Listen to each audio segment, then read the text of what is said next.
আলামিন পবিত্র কোরআনের মধ্যে যত সূরা নাজিল করেছেন, যত আয়াত নাজিল করেছেন, সমস্ত আয়াত এবং সূরার শানে নুজুল রয়েছে। বলেন সুবহানাল্লাহ। আমরা এখানে আসছি ওয়াজ শোনার জন্য। এটা একটি ঘটনা, প্রেক্ষাপট। আল্লাহ কেন সূরাটি নাজিল করেছেন, কি দরকার ছিল, কি লাভ, প্রত্যেকটি সূরারই একটি করে শানে নুজুল রয়েছে। নাজিল হওয়ার ঘটনা, নাজিল হওয়ার ঘটনা। আমাদের নবীর নাম কি? সবাই একটু চিৎকার দিয়ে বলবেন কি নাম? আবার বলবেন কি নাম? একটা জবানও বন্ধ রাখবেন না। আমাদের নবীর নাম কি? কত নাম মুখস্থ করি, নবীর নাম জানি না। এমন আছে কি না কপাল পরা মুসলমান? নাই? আছে। কালিমা জানে না, লা ইলাহা ইল্লা আনতা সুবহানাকা ইন্নী কুনতু মিনাজ জালিমিন। এটা নাকি আমাদের কালেমা? এটা আমাদের কালেমা? এমন অনেক ভুল আমরা করে বসি। নবীর নাম জিজ্ঞাসা করলে অনেকের উল্টাপাল্টা নাম বলি। আপনারা আলহামদুলিল্লাহ বালুরচরের মুসলমান অনেক ভালো, সবাই উত্তর করেছেন। আর একবার প্রশ্ন করব, আমাদের নবীর নাম কি? মুহাম্মাদুর রাসূলুল্লাহ সাল্লাল্লাহু আলাইহি সাল্লাম। আমাদের নবীকে ছোটকাল থেকে সবাই ভালোবাসতেন। নবীর নাম দিয়েছিলেন আল আমিন। কি নাম ছিল? আল আমিন। ছোটকাল থেকেই ভালোবাসতেন সবাই। যখন নবীজির বয়স হলো 16 বছর, এই 16 বছর বয়সে নবীকে নিয়ে একটি সংগঠন তৈরি করলেন। তার নাম দেওয়া হলো হিলফুল ফুজুল। কি নাম দেওয়া হয়েছিল? হিলফুল ফুজুল। এখন থেকেই নবীজি ব্যবসা বাণিজ্যে যান, বিভিন্ন জায়গায় যান। এত বিশ্বস্ত মানুষ।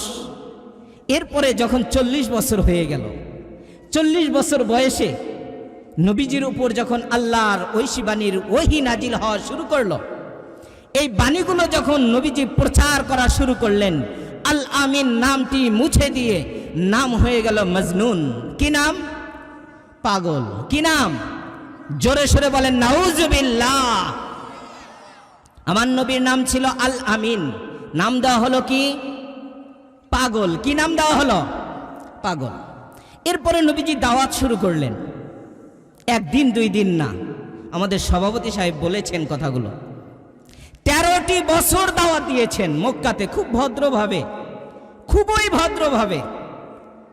এই দাওয়াতগুলো গ্রহণ করার পরিবর্তে আমার নবীকে নানানভাবে নানান জায়গায় নির্যাতন করা হয়েছে। তার সাক্ষী হলো তায়েফের ময়দান। ঠিক ঠিক, জোরে সোরে বলেন ঠিক কিনা? তায়েফের ময়দান সাক্ষী। যেমনটি বর্তমানে ফিলিস্তিন ভালোই ছিল। যখন এই ফিলিস্তিন তাদের নিজের যে অর্থ সম্পদ এবং নিজেদের অধিকার নেওয়ার জন্য হাত বাড়িয়ে দিয়েছে, তখন ইসরায়েলের নাম দেওয়া হলো সন্ত্রাস। কি নাম দেওয়া হয়েছে? এখন ইসরায়েলের বিরুদ্ধে ওই লাল কুকুরেরা, ইসরায়েলের দলেরা এখন ফিলিস্তিনের মুসলমানদের উপরে নানানভাবে নির্যাতন শুরু করেছে। এটা আমরা টিভি সিটি মিডিয়ার মাধ্যমে এখন দেখতেছি। ঠিক কিনা বলেন? তাদের অধিকার ছিনিয়ে নেওয়ার জন্য তারা দাবি করেছে, আর এই দাবির জন্য তাদের উপর এখন নির্যাতন শুরু হয়েছে। আমি এটা নিয়ে পরে কথা বলবো। তাহলে আমার নবীর নাম হলো মুহাম্মদ, নাম হয়ে গেল মজনুন, পাগল, ক্ষতিগ্রস্ত। কি নাম হয়ে গেল? ক্ষতিগ্রস্ত। আল্লাহ রাব্বুল আলামিন 114 সূরার ভিতরে 2টি সূরা করেছেন একেবারেই ছোট, একেবারেই ছোট, 3 আয়াত বিশিষ্ট। সূরাতুন নাস, সূরাতুল আসর। সূরাতুন নাসের ভিতরেও একটি ঘটনা রয়েছে, সূরাতুল আসরের ভিতরেও একটি ঘটনা রয়েছে।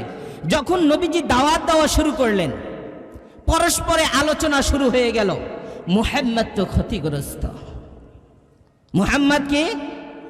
ক্ষতিগ্রস্ত। কিভাবে? আমাদের দেব দেবী, লক্ষ লক্ষ দেব দেবীর আমরা পূজা করি, মক্কার ভিতরে বন্দী করে রেখে দিয়েছি। এখন নাকি এই লাত আর উজ্জা দেব দেবীর কোনো পূজা চলবে না। মুহাম্মদ কোন শরীয়ত নিয়ে এসেছে? সুতরাং মুহাম্মদ এর ধর্মকে মানা যাবে না। এই পাগল ভাতিজাকে আমাদের এলাকা থেকে বের করে দিতে হবে। বলেন নাউজুবিল্লাহ। তাহলে নবীর নাম ছিল বিশ্বাসী, নবীর নাম হয়ে গেল পাগল, কিছুক্ষণ পর হয়ে গেল আবার ক্ষতিগ্রস্ত। অথচ নবীজি সাল্লাল্লাহু আলাইহি ওয়াসাল্লাম দাওয়াত দিয়েছিলেন কোমল সুরে, ভালোবাসা নিয়ে, এরপরও নাম হইল ক্ষতিগ্রস্ত। এখনো আমাদের সমাজের মধ্যে এক শ্রেণীর মানুষ আছে, ইমাম যখন কথা বলে সামনাসামনি বলে মাশাআল্লাহ হুজুরের কথাগুলো অনেক সুন্দর, বের হয় কয় গনি মুন্সি, হ্যাঁ দেখি নেই, হ্যাঁ বলে কি না বলেন? আপনারা বলেন না মনে হয়? আপনারাও বলেন। দোষ বলে সামনাসামনি একটু ভালোই বলে, বের হওয়ার পরে গীবত করে, ঠিক কিনা বলেন? আবার মারতেও চায়, এমনও আছে কিছু কপাল ভরা মুসলমান। তা আমরা যেখানে আসছি আজকে 2 তারিখ, এটা একটা সময় কিনা বলেন?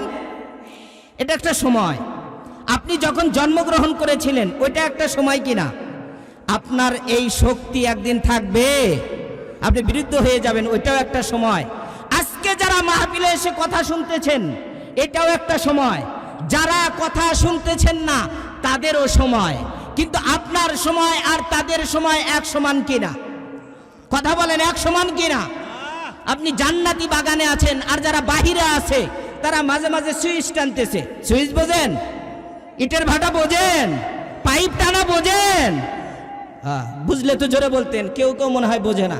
একটু প্রশ্ন আছে আমার উপর। আচ্ছা সহজ ভাষায় বলি, ব্যঞ্জন ব্যঞ্জন কি, আমি তো নামও বলতে পারি না, ব্যঞ্জন সিগারেট কি নাম?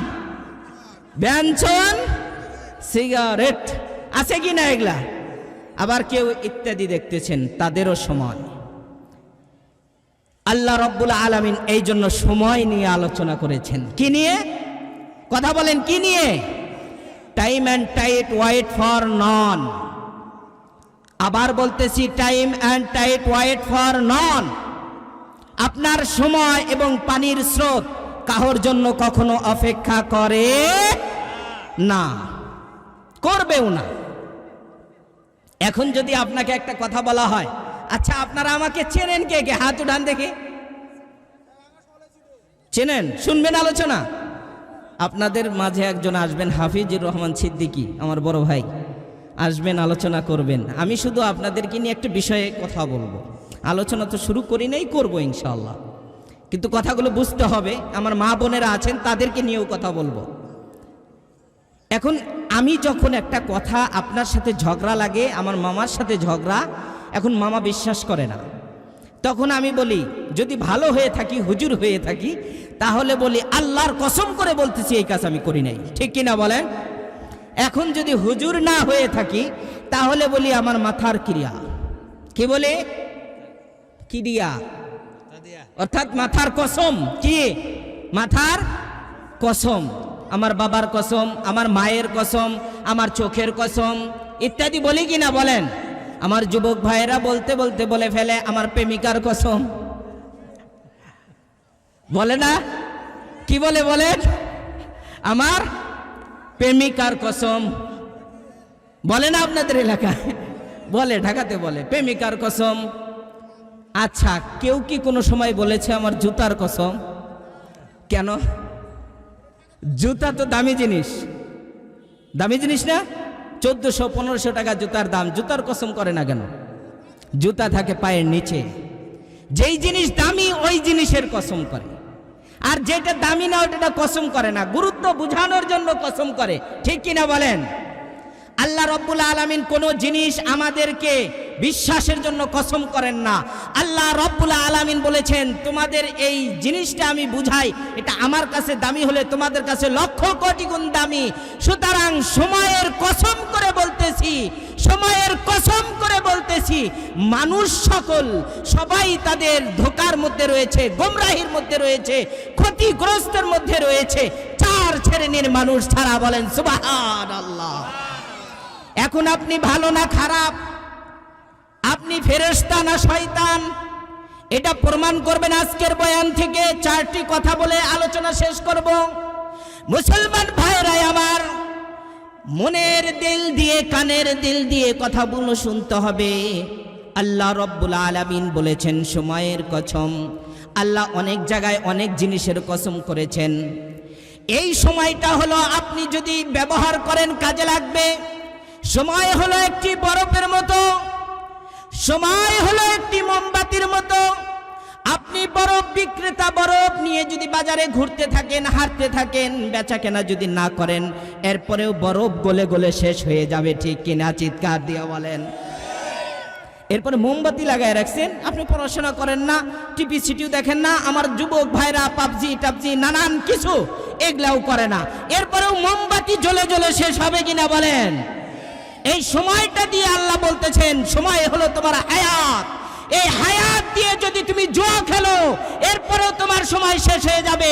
এই হায়াত দিয়ে তুমি যদি হুজুরদের গিবত করো, তাও সময় শেষ হয়ে যাবে। এই হায়াত দিয়ে যদি তুমি ইটের ভাটায় কাজ করো, তাও তোমার সময় শেষ হয়ে যাবে। হায়াত দিয়ে কলম ধরে ধরে মানুষের যদি ফাঁসির কাস্টে ঝুলাও, তাও সময় শেষ হয়ে যাবে। তোমার এই সময় দিয়ে ক্ষেপণাস্ত্র তৈরি করে মুসলমানের উপর যদি আঘাত আনো, তাও সময় শেষ হয়ে যাবে। আর এই হায়াত আর সময় দিয়ে তুমি যদি নামাজ পড়ো আর তাহাজ্জুদে ডাকো, তাও তোমার সময় শেষ হয়ে যাবে, ঠিক কিনা? একটু চিৎকার দিয়ে বলে। আজকে যারা ফিলিস্তিনের উপরে হামলা করতেছে, তারা আমাদের দেওয়া অর্থ সম্পদগুলো জমা করেছে, ওই অর্থ সম্পদগুলো দিয়ে আমাদের উপরে নির্যাতন করতেছে। আমি বিস্তারিত বলতে চাই না। বাংলার জমিনে ওই ইসরায়েলদের অনেক পণ্য রয়েছে, সেই পণ্যগুলো বিক্রি করে টাকাগুলো সঞ্চয় করে করে আমাদের টাকা দিয়ে আমাদেরকেই হত্যা করতেছে। এই জন্য ওই পণ্যগুলো বয়কট করা আমাদের প্রয়োজন আছে কিনা? একটু চিৎকার দিয়ে বলেন। এই জন্য বলতেছি সময়, যারা বসছেন, যারা বসেন নাই, যে মা বোনেরা বসছে, যারা বসে নাই, সময় কেটে যাবে, কিন্তু এই সময় আপনার কাজে লাগাইতে হবে।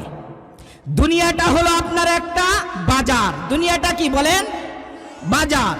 আর সময় হলো আপনার একটা পুঁজি। এর আগে একটা প্রশ্ন করি, হায়াত বাড়ে না কমে? কথা বলেন, হায়াত বাড়ে না কমে? যখন আপনাকে বলি বিড়ি খাওয়া ছেড়ে দেন, হুজুর বয়স হয় নাই, আপনি কিভাবে বুঝলেন বয়স হয় নাই? হায়াত বাড়ে না, হায়াত কমে। আপনার 10টি বিস্কিট ছিল হাতে, 10টি সিঙ্গারা ছিল হাতে, এই হাতের 10টি সিঙ্গারা থেকে 5টি সিঙ্গারা একজনকে দিয়ে দিলেন, এখন সিঙ্গারা কমে গেল না বেড়ে গেল? কমে গেল। আপনার হায়াত আল্লাহর নবীর হাদিস অনুযায়ী 60 থেকে 70 বছর। এখন যদি এই 70 বছর থেকে আপনার 30 বছর হয়ে থাকে, হায়াত কমেছে না বেড়েছে? একটু চিৎকার দিয়ে বলেন, আর একটু জোরে বলেন, হায়াত বাড়ে না কমে? তাহলে আপনার হায়াত আগের মতো আর নাই, হায়াত কমে যাচ্ছে। হায়াত কি কমে যাচ্ছে? এই আপনার গুরুত্বপূর্ণ সময়, এই সময় নামক পুঁজিটা নিয়ে আপনার দুনিয়ার মধ্যে ব্যবসা করবেন। এখন এই ব্যবসার ভিতরে যদি আপনি লাভবান হতে পারেন, তাহলে আপনার নেকি হবে। আর যদি ব্যবসায় লাভবান না হতে পারেন, তাহলে আপনার ব্যবসা কাজে আসবে না। এই জন্য আল্লাহ রব্বুল আলামিন বলেন, দামি একটি জিনিস তোমাকে দিয়েছি, এটা দিয়ে তোমার হায়াতটা পরিচালনা করো। এই হায়াতের মুনাফা হলো তোমার নেকি। আর যদি মুনাফা না হয়, তাহলে হবে বদি। যদি নেকি হয়, তাহলে তোমার জন্য অপরন্ত জান্নাত রাখা হয়েছে। আর যদি তোমার নেকি না হয়ে বদি হয়ে যায়, তাহলে তোমার জন্য শাস্তির ব্যবস্থা রয়েছে। বলেন নাউজুবিল্লাহ। এই জন্য 4 শ্রেণীর মানুষের কথা বলেছেন। এছাড়া সব মানুষ আল্লাহর নবীকে সান্ত্বনা দিলেন, ইয়া রাসূলুল্লাহ, ইয়া হাবিবাল্লাহ, আপনাকে তারা বলেছে আপনি ক্ষতিগ্রস্ত না। না না, ও নবী গো, আপনি ক্ষতিগ্রস্ত না। মুসলমান ভাইরা আমার, আল্লাহর নবীকে সান্ত্বনা দেওয়ার জন্য বলেন, আল্লাহ রাব্বুল আলামিন বলেন, দোস্ত গো, তুমি ক্ষতিগ্রস্ত না। তোমাকে মানুষে বলে ক্ষতিগ্রস্ত, না না না, তুমি ক্ষতিগ্রস্ত না। ক্ষতিগ্রস্ত হলো ওই মানুষগুলো, ক্ষতিগ্রস্ত হলো ওই মানুষগুলো 4 শ্রেণীর, 4টি ফর্মুলার ভিতরে যারা থাকবে না, তারা হলো ক্ষতিগ্রস্ত। 1 নাম্বার হলো যারা ঈমান আনয়ন করেছে, আমি রবের উপরে কালিমা পড়েছে, লা ইলাহা ইল্লাল্লাহু মুহাম্মাদুর রাসূলুল্লাহ। 1 নম্বরে আল্লাহ রাব্বুল আলামিন বলেছেন, যারা আমার উপরে ঈমান এনেছে, আমি রবকে রব হিসাবে স্বীকার করেছে, আর আল্লাহর উপরে বিশ্বাস করেছে, আল্লাহ রাব্বুল আলামিন বলেন তারা কখনো ক্ষতিগ্রস্ত না। বলেন সুবহান। আমরা তো মুসলমান, ঠিক কিনা বলেন? আর একটু জোরে বলেন মুসলমান কিনা? আমার বাবা মুসলমান, আমার দাদা মুসলমান, এই জন্য আমি মুসলমান, এই জন্য আমি মুসলমান। মুসলমানের জন্য তিনটি ব্যাখ্যা রয়েছে। আল্লাহ রব্বুল আলামিন আল্লাহর হাবিবকে শিক্ষা দিয়েছেন, মুসলমান তো ওই ব্যক্তিকে বলা হয় যে জবান দিয়ে বলবে লা ইলাহা ইল্লাল্লাহু। যেই নবী থাকবে সেই নবীর কালিমাটা পড়ে নেবে, মুহাম্মাদুর রাসূলুল্লাহ, মুসা কালিমুল্লাহ, ঈসা রূহুল্লাহ, আদম সফিউল্লাহ, ইব্রাহিম খলিলুল্লাহ, ইসমাইল জাবিহুল্লাহ। এইভাবে যখন কালিমাটা পড়ে নিবে সে মুসলমান হবে। এরপরে অন্তরের মধ্যে বিশ্বাসটা রাখতে হবে, কাজে দেখাইতে হবে আমি মুসলমান না কাফের না হিন্দু। বলেন সুবহানাল্লাহ। এই যে কিছুদিন আগে দুর্গাপূজা গেছে, অনেকেই তো মনে হয় দুর্গাপূজায় অংশ নিয়েছেন। ওরা কি আমাদের অনুষ্ঠানের মধ্যে অংশ নেয়? কথা বলেন, অংশ নেয় না? আমরা নেই কেন? আমরা কি জন্য নেই? তারা তো নেয় না। আচ্ছা, গরুর প্রসাব আপনারা কোনোদিন খেয়েছেন? ভিডিওতে দেখবেন তারা খায়। তারা বলে মা, এটা হলো আমাদের মা, এজন্য মাংস, মায়ের অংশ, এটা খাওয়া যাবে না, এটা খাওয়া যাবে না। মায়ের অংশ, মাংস। বুঝে আসছে কথা? বুঝলে তো হুহা বলতেন একটু। আমার কথা কি বোঝেন না? মাংস বলে, কি বলে? আমরা মুসলমানরা গোশত বলা উত্তম, তারা বলে মাংস, মায়ের অংশ, মা। এটা এই মার গোশত খাওয়া যাবে না, মাকে জবাইও করা যাবে না, গোশতও খাওয়া যাবে না। আবার যখন তারা তাদের খোদা, এত সুন্দর সুন্দর লক্ষ লক্ষ টাকা দিয়ে খোদা বানানো হয়, এই খোদা বানানোর পর খোদাটাকে কিভাবে দাফন করা হয়, কিভাবে পূজা করা হয়, দুর্গা পূজায় দেওয়া হয়, আপনারা কি দেখেন নাই? কথা বলেন, দেখেন নাই? কোন দিক দিয়ে বাঁশ ঢুকানো হয় আপনাদের জানা আছে? আরে বাবা, এরপরে খুব আদর করে ফালানো হয়, ঠিক আছে না? না লাঠি দিয়ে ফালানো হয়? লাঠি দিয়ে ফালানো হয়। নিজে বানায়, আবার নিজে। আচ্ছা, আমি এই মোবাইলটা বানাইলাম, এটার শক্তি বেশি না আমার শক্তি বেশি? কথা বলেন একটু। এই মাইক যিনি বানাইছে তার শক্তি বেশি না মাইকের শক্তি বেশি? মাইকের যদি ডিস্টার্ব হয় তাহলে সে ঠিক করতে পারে, শক্তিটা কার বেশি? যিনি বানাইছে, আবিষ্কার করেছে। তাহলে আমি মোবাইল তৈরি করেছি, আমার জানা আছে এর ভিতরে কি আছে, আমি ঠিক করতে পারবো। আমি খোদা বানাইলাম, বানায়া তার ভিতরে কি কি আছে সব আমি জানি, তাকে আবার নম নম পূজা পূজা রাম রাম করি, তাহলে এটা মানায়? বলেন না। তো তারা আমাদের অনুষ্ঠানে আসে না, এটা বিশাল আলোচনা, আমি এটা করব না। আমি যেটার জন্য বলছি যে আজকে যে সূরাটা আলোচনা করেছি, আপনারা নিজের বুকের উপরে হাত দিয়ে বাসায় যাবেন আর বলতে বলতে যাবেন যে ভাগিনা আলোচনা করেছিল যে 4 শ্রেণী ছাড়া সবাই ধোকার ভিতরে, সবাই ক্ষতিগ্রস্তের ভিতরে, সবাই গোমরাহির ভিতরে। 1 নাম্বার হলো ঈমান। 1 নাম্বার কি? 1 নাম্বার কি? ঈমান কেমনে নিয়ে আসবেন, কিভাবে নিয়ে আসবেন? আল্লাহ রাব্বুল আলামিন হামিম সাজদার ভিতরে স্পষ্টভাবে বলেছেন, ইন্নাল্লাযীনা ক্বালু রাব্বুনাল্লাহ সুম্মা ইসতাকামু তাতানাজ্জালু আলাইহিমুল মালায়েকা। তুমি ঈমান যখন আনবে তুমি বলো রব হলো আমার আল্লাহ। বলেন সুবহানাল্লাহ। এই আল্লাহর উপরে যখন ঈমানটা নিয়ে আসবে, মুসলমান ভাইয়েরা আমার দিলের কান দিয়ে কথাগুলো শুনবেন। আল্লাহর উপরে ঈমান আনার পর আল্লাহর উপরে আপনার সমস্ত কিছু ছেড়ে দিতে হবে, আল্লাহর উপর ভরসা করতে হবে।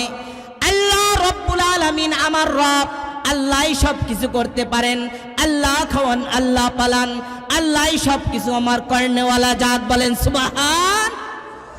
তাহলে আল্লাহ, আপনি যখন বলবেন আল্লাহ আমার রব, তখন আল্লাহর উপরে সব কিছু আপনার ছেড়ে দিতে হবে। আল্লাহ রব্বুল আলামিন আরেকটি আয়াতের মধ্যে বলেন, ঈমান আনার জন্য তোমরা একটি পথ দেখো, আমিনু কামা আমানান নাস। ওই সকল মানুষের দিকে তাকায় ঈমান আনো যারা এনেছে এবং আল্লাহর কাছে পুরস্কার প্রাপ্ত হয়েছে, ওই মানুষগুলোর দিকে দেখে দেখে তোমরা ঈমান আনো। বলেন সুবহানাল্লাহ। তার মধ্যে হলো সাহাবায়ে কেরাম। কে? বলেন সাহাবারা কিভাবে ঈমান এনেছে?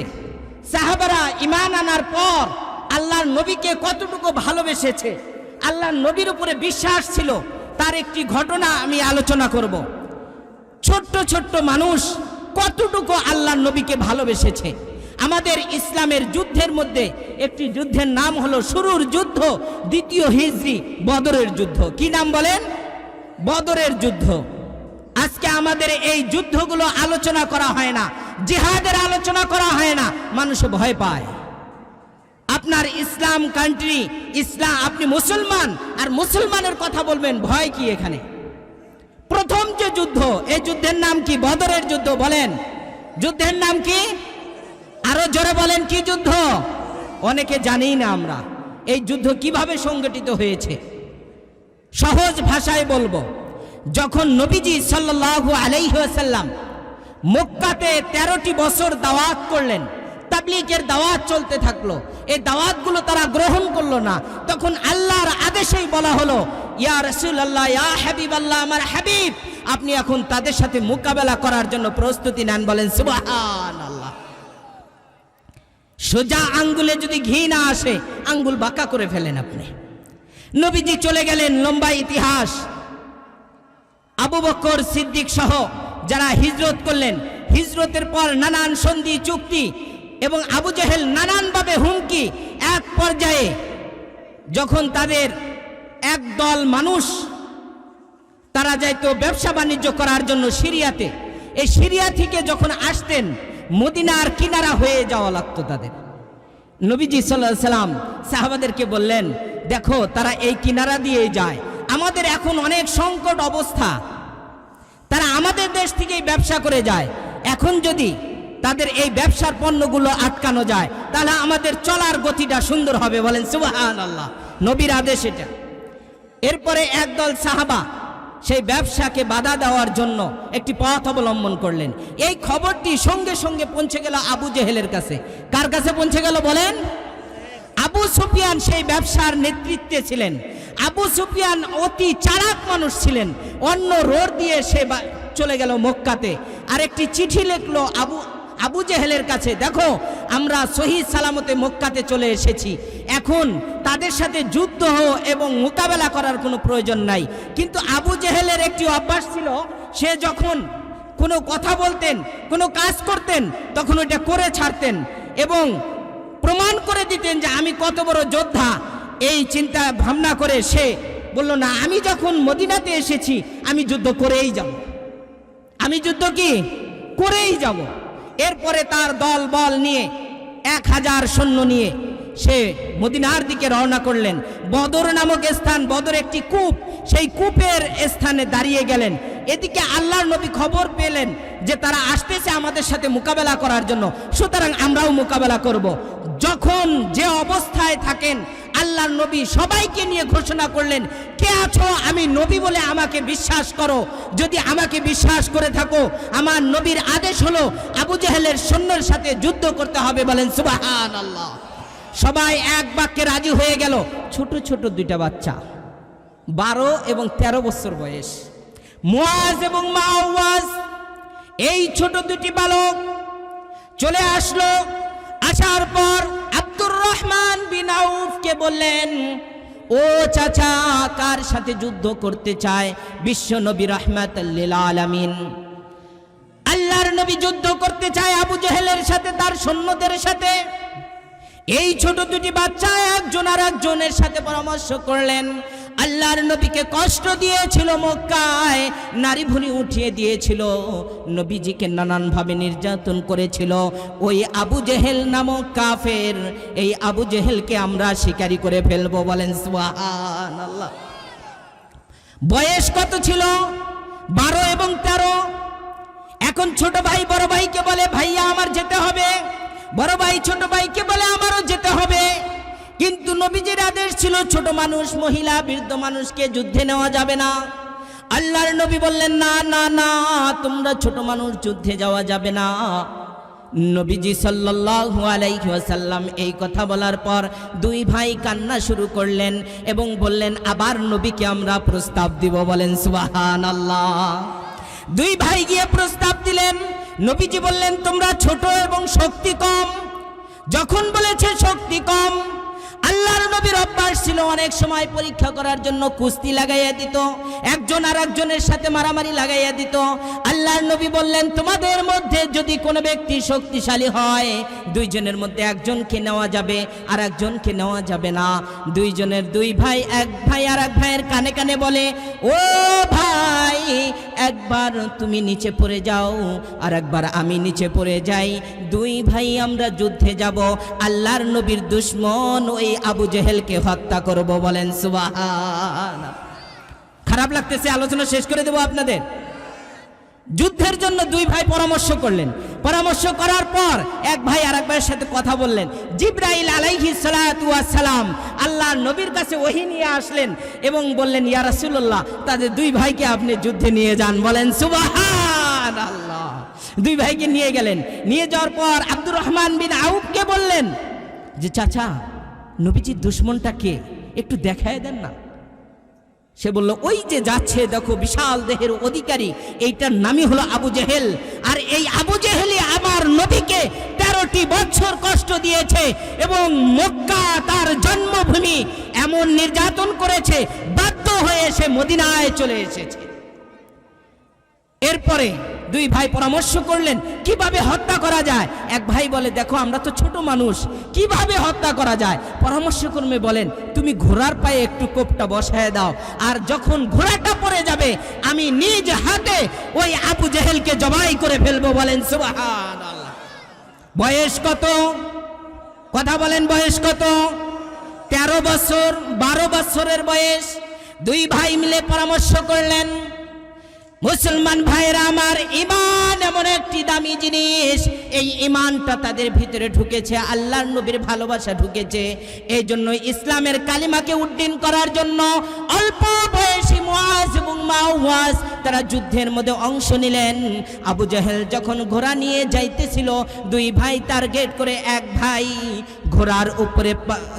ঘোড়ার উপরে ছুরিটা বসায় দিলেন। বসানো দেওয়ার সঙ্গে সঙ্গে ঘোড়াটা নিচু হয়ে বসে গেল। এরপরে সাথে সাথে আবু জেহেলের উপরে আঘাত শুরু করলেন। এক পর্যায়ে গলার উপরে ছুরিটা যখন বসাইলেন, ওই সময় আবু জেহেল বলতেছে, তোমরা কারা, কি তোমাদের নাম?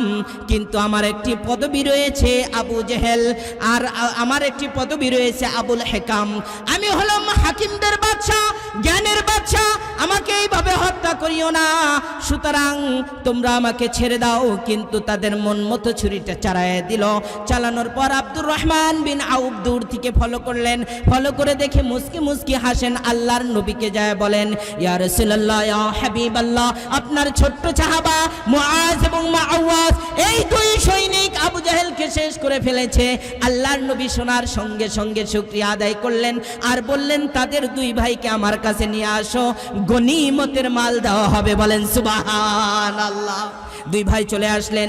বিশ্ব নবী রাহমাতুল লিল আলামিন দুই ভাইকে জড়ায় ধরলেন।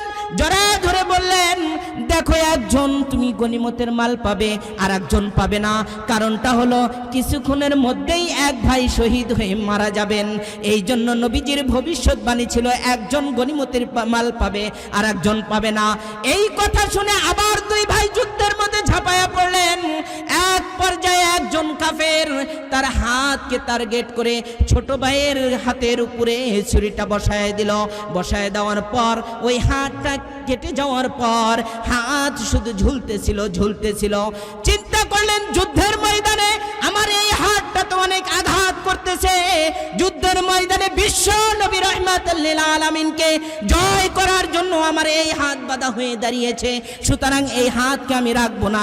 পায়ের সাথে হাতটা লেগে শক্তি যতটুকু ছিল, এই শক্তিটা নিয়ে হাতটা টান দিয়ে ছিঁড়ে ফেলে দিয়ে আবার যুদ্ধের ময়দানের মধ্যে বীরের মতো যুদ্ধ শুরু করলেন। বলেন সুবহানাল্লাহ।